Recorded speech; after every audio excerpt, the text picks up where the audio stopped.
Now, when I heard the news that Gervonta Tank Davis versus Abner Mares was canceled, it really made me pretty damn angry. Because it's just like, this is Gervonta Davis' first main event, and I just didn't want it to be messed up. Um, the only thing that I'm glad about is that Abner Mares hurt his right elbow during sparring and not during the actual fight. I kind of hate when fights stop abruptly over an injury, especially if it's like timed out, and they go to the scorecards and stuff like that. I'm really not fond of that. So it's a good thing that he hurt his elbow in sparring and not actually during the fight to give him a L without actually going through the motions of who is actually going to win the fight or not. So, I mean, that's the only good thing about it. But, I wonder when Abner Mares gets better and will he come back after he fixes his elbow and fight Tank? Because I heard him say that he don't plan on fighting for a very long time. Maybe two or three more years is what he has in him. So I wonder if we're ever going to see this fight.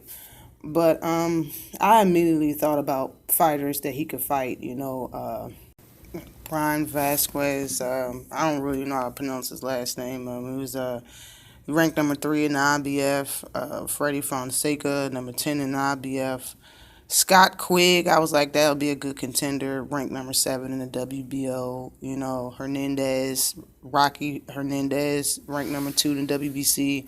And then I just looked it up on Google, and he already has a replacement.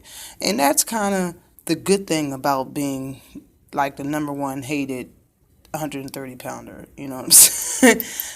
So a lot of people think Gervonta Davis is sweet. They think they don't have he can't really box well, and a lot of people hate his personality. And for that reason, if fighters tend to pull out of a fight or get injured or whatever the case may be, it's not hard for him to find a replacement. So that's a good thing also.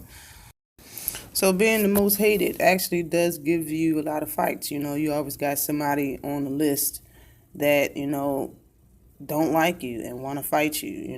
Especially since Tank has the title, it's not hard for people to say yes, even though it's on a short notice to fight him.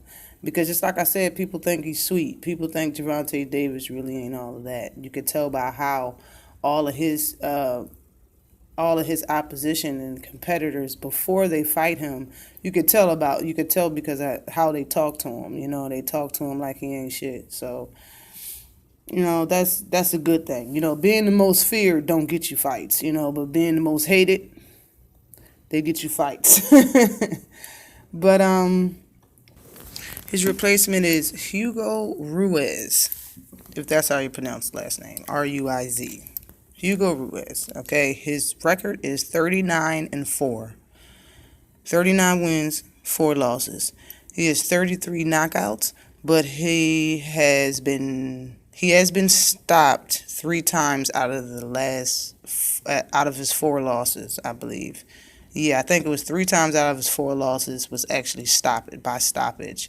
He's fought for a total of 174 rounds.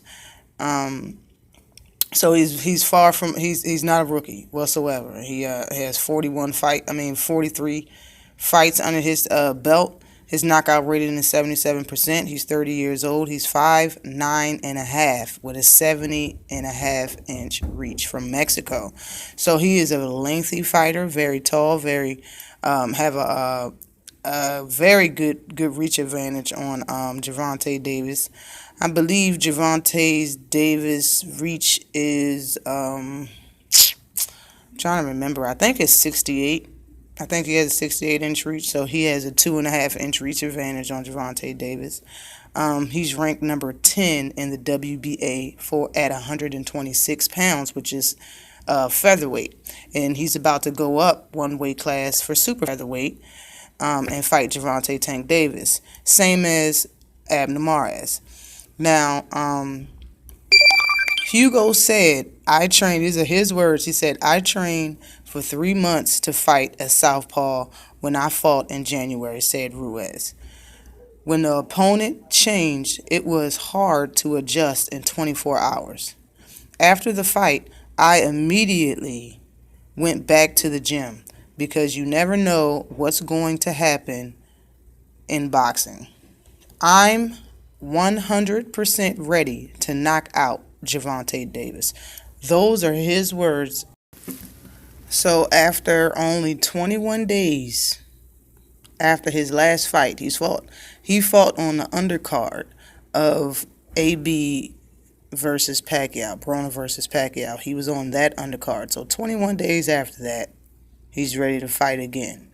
And he's talking like this, okay? So there's zero excuses in my book. You know what I mean? It's like I said, fighters think Gervonta Davis is sweet. They talk out like that. And the fans could say, this guy's small, though. He's still small, though. He's moving up a weight class and all the other stuff. He don't think so. Hugo ain't thinking the way that the fans is thinking. And he's taller than Gervonta Davis with a longer reach. So let's get it. He's not a rookie. He's fought over 40. He's had 43 fights. Let's get it, you know. After his last fight, Hugo, his natural weight gain actually worked in favor for him to make this 130-pound weight class for this fight or whatever, title fight.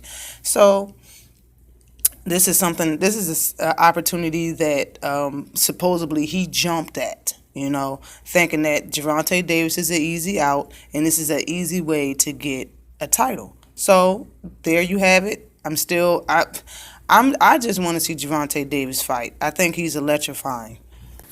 I think he's very entertaining, and regardless of who he fights, I will watch it. And I'm glad his main event is still intact, and I still can't wait for the knife. I still can't wait to see him fight and to see the undercard. It's going to be a good night, you know. And I'm glad they came up again. I'm glad they found this replacement so fast. But I got Gervonta Davis by stoppage anyway, of course, all day, always. Always like and subscribe to the channel. Peace.